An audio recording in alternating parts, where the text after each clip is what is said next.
बिस्मिल्लाहिर्रहमानिर्रहीम अस्सलाम वालेकुम guys, welcome back to another video. और आज की जो हमारी वीडियो है उसके अंदर हम डायबिटीज़ मेलाइटस का डायग्नोस्टिक क्राइटेरिया देखेंगे। और आज की वीडियो के बाद इंशाल्लाह ताला जो है वो आपके साथ हम बाकायदा टेस्ट जो है वो शेयर करना स्टार्ट कर देंगे, जिसमें हम इसको OGTT यानी ओरल ग्लूकोज टॉलरेंस टेस्ट से स्टार्ट करेंगे।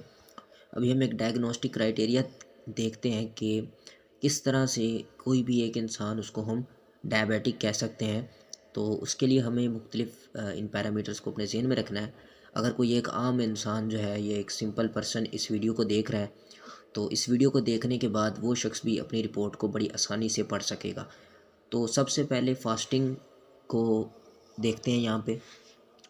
फ़ास्टिंग जो है वो यानी जब आप लोग ख़ाली पेट रह के उसके बाद टेस्ट करवाते हैं, जो कि मैंने अपने क्राइटेरिया डिस्कस किया हुआ वीडियोस के अंदर कि कितना आपने जो है वो फ़ास्टिंग करनी है। तो वो फ़ास्टिंग करने के बाद अगर आपने अपना टेस्ट करवाया था तो वो फ़ास्टिंग सैंपल होगा। उस फ़ास्टिंग सैंपल की जब रिपोर्ट आएगी तो उसमें अगर आपके पास जो वैल्यू आ रही है वो 110 मिलीग्राम्स पर डेसीलीटर से अगर वो वैल्यू आपके पास क्या आ रही है, कम आ रही है, तो उस केस के अंदर ये पर्सन बिल्कुल नॉर्मल होगा। यानी कि अगर आपने अपना सैंपल फ़ास्टिंग दिया था, खाली पेट रह के वो सैंपल दिया था, तो उस केस में आपकी जो प्लाज्मा के अंदर शुगर की वैल्यू आएगी, ग्लूकोज़ की अमाउंट आएगी, अगर वो 110 मिलीग्राम पर डेसीलीटर से कम आ रही है तो इसका मतलब आप बिल्कुल नॉर्मल हैं। अगर किसी शख्स के अंदर ये वैल्यू 110 से लेकर 100 आपके पास 25 मिलीग्राम पर डेसीलीटर तक आ रही है, तो ऐसे शख्स को हम प्री डायबिटिक कहेंगे। यानी ऐसे शख्स को मुस्तकबिल करीब में शुगर होने का या डायबिटीज़ होने का ख़तरा रहता है। तो 110 से 125 मिलीग्राम वाला प्री डायबिटिक होगा। और इसको आगे टाइप 2 की जो डायबिटीज़ मेलाइटस है, यानी जिसमें इंसुलिन के अगेंस्ट रेजिस्टेंस बॉडी में जनरेट हो जाती है, वो वाली डायबिटीज़ होने का ख़तरा है। अब आते हैं मेन चीज़ की तरफ कि कब हम कहेंगे कि किसी बंदे को शुगर है।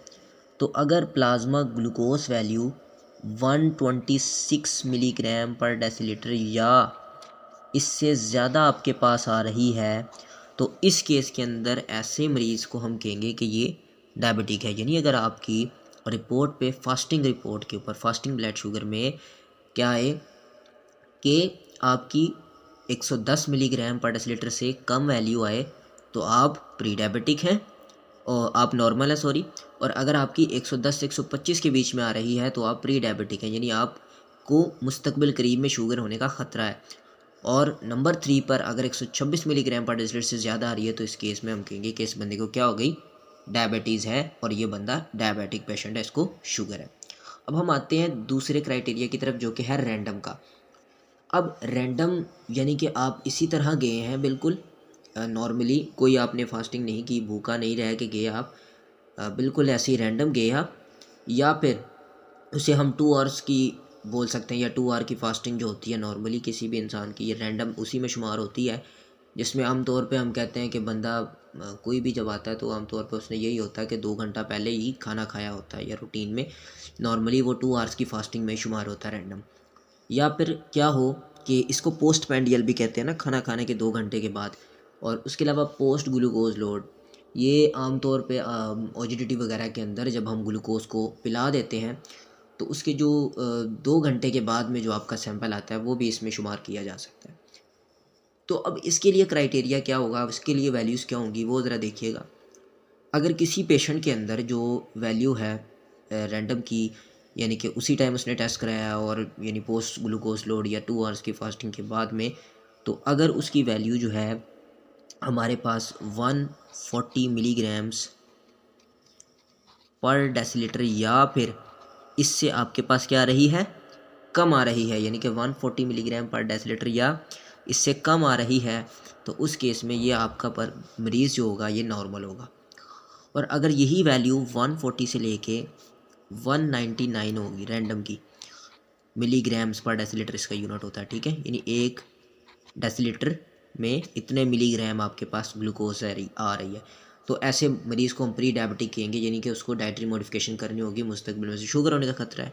और last but not the least क्या है कि अगर आपके पास 200 या 200 से आपके पास क्या आ रही है, जो शुगर है वो क्या आ रही है, ज़्यादा आ रही है, तो उस केस को हम कहते हैं कि ये वाला बंदा क्या होगा, डायबिटिक होगा, इसे शुगर है।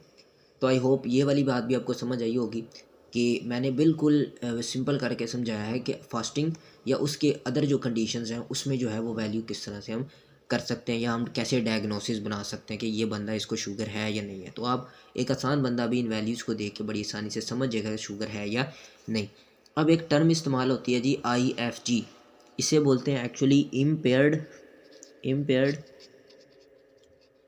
फास्टिंग ग्लूकोज,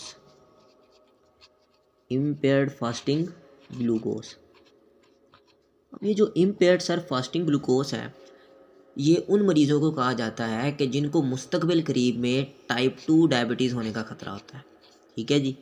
टाइप 1 क्या होती है कि जब किसी इंसान में इंसुलिन की प्रोडक्शन कम हो जाती है तो वो टाइप 1 है।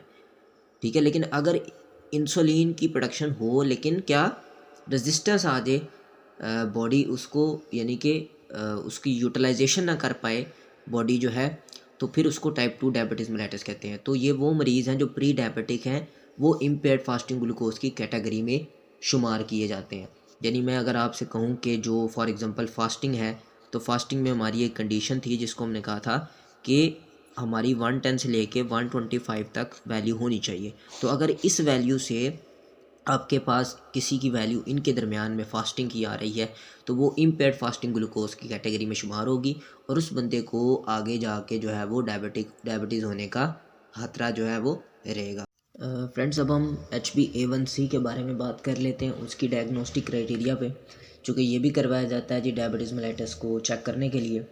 तो ये आपको पता है, जैसा कि आपको पास 2 to 3 मंथ की जो शुगर होती है एवरेज, उसके बारे में आपको बताता है HbA1c ग्लाइसेटेड हीमोग्लोबिन।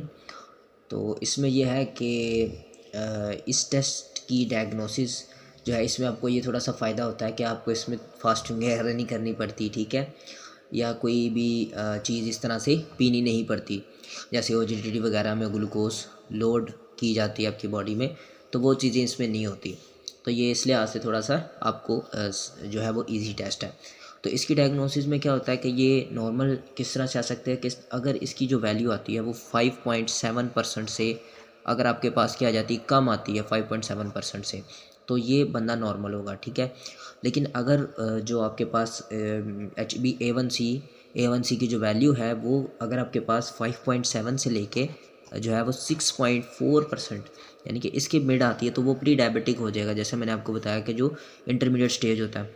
और अगर वो आपको पता है कि वैल्यू जो है वो 6.5 से परसेंटेज से क्या हुई, ज़्यादा हुई, ठीक है, 6.5% से ज़्यादा हुई, तो वो बंदा क्या होगा, डायबिटिक। अब आपको पता है कि ये इसकी इंटरमीडिएट स्टेज होती है, या तो बंदा नॉर्मल होता है, फिर उसके दरमियान वाले स्टेज को हम कहते हैं ये प्री डायबिटिक हो गया, और उसके बाद जो स्टेज आता है उसको हम कहते हैं ये डायबिटिक है।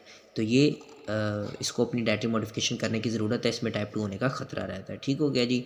सो आई होप सो वीडियो आपको अच्छी लगी होगी। नेक्स्ट वीडियो में मिलेंगे, तब तक के लिए इतना ही। और लाइक नहीं किया तो लाइक कर लें, और चैनल को लाजमी यार सब्सक्राइब करें, बड़ी मेहनत से वीडियो बनाता हूँ। तो अगर कोई क्वेश्चन है तो वो कमेंट सेक्शन में पूछ लेना भाई। अल्लाह हाफिज़।